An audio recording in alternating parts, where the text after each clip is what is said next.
రేయ్, మా అందరి నమ్మకాన్ని చంపేశావు కదరా. ఎన్నో సంవత్సరాల నుంచి మేమందరం ఇక్కడ కలిసిమెలిసి ఉంటున్నాం రా. ఒకరి మీద ఒకరికి నమ్మకం ఉండకపోవచ్చు, కానీ మా అందరికి వాచ్మెన్ అంటే నమ్మకం ఉంది.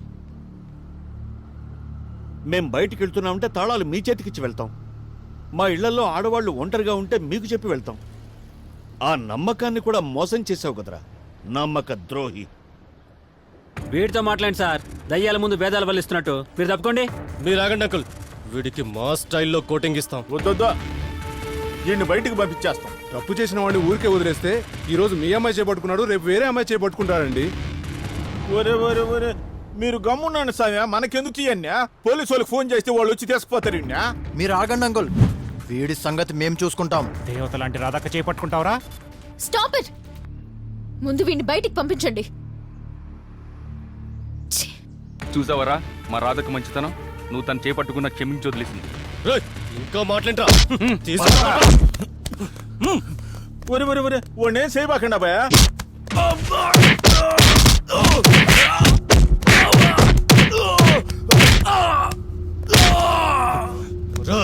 మమ్మల్ని భయపెడతావరా?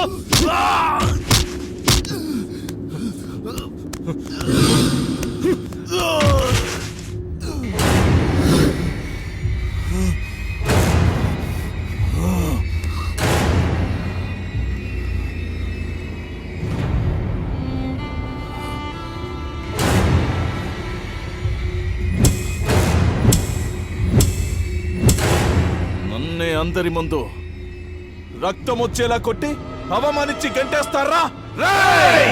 చస్తారు, మీరందరూ చస్తారు. ఈ అపార్ట్మెంట్ లో రోజుకొక 7 లేస్తుంది. నా మాటలు శిలాశాసనాలు. చస్తారు, మీరందరూ చస్తారు, మీరందరూ చస్తారు.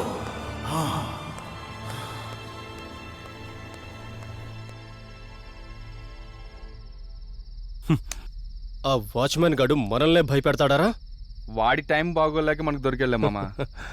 రే, ఆ మోసాగారు వాచ్మెన్ ని వెతికి పెట్టేంత వరకు మనకే డోకా లేదురా. ఎప్పుడు వాడి గోలేంద్రా మామ. Let's enjoy the party.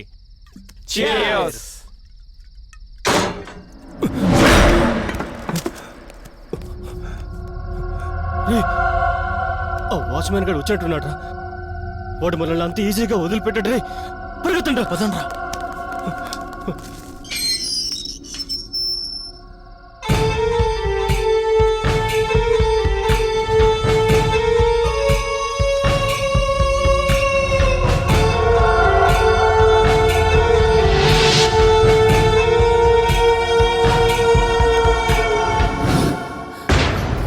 మోసగారు, Pawan బాబు చనిపోయాడయ్యా.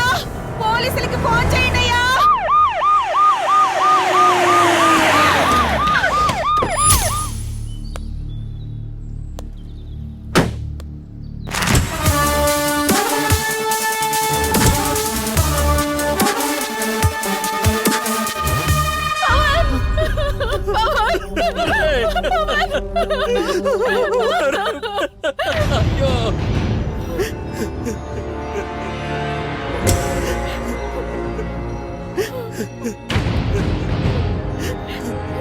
వాడు అన్నంత పని చేశాడు.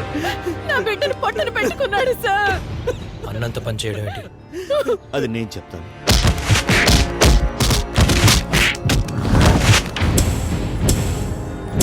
ఈ అపార్ట్మెంట్ లో రోజుకొక 7 లేస్తుంది. వాళ్ళేదో కొట్టారన్న కోపంలో వాడు అలా అన్నాడు అనుకున్నాం. వాడు నిజంగా చంపేస్తాడని అనుకోలేదు బాబు. సార్,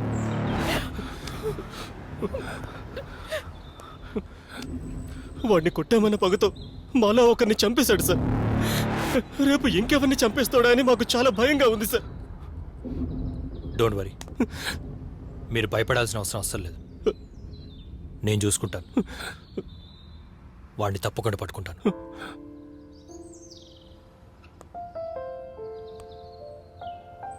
ముఖ్యంగా నువ్వు జాగ్రత్తగా ఉండు. ఎటువంటి పరిస్థితుల్లో నువ్వు బయటికి ఒంటరిగా వెళ్ళకు. అంతగా అర్జెంట్ అయితే ఎవరైనా తోడుగా తీసుకెళ్ళు. Be careful. ఆడొచ్చిన మొదటి రోజే రాదమ్మ నాకు చెప్పింది సార్, ఆడు మంచోడు కాదు, పంపించేయమని. ఆ రోజు నేను పెద్దగా పట్టించుకోలే. ఆ రోజు నేను పట్టించుకొని ఉంటే ఈ రోజు ఇట్టా జరుగుండేది కాదేమో సార్. వాడిని ఏ ఏజెన్సీ వాళ్ళు పంపించారు? Falcom security agency sir, B centre.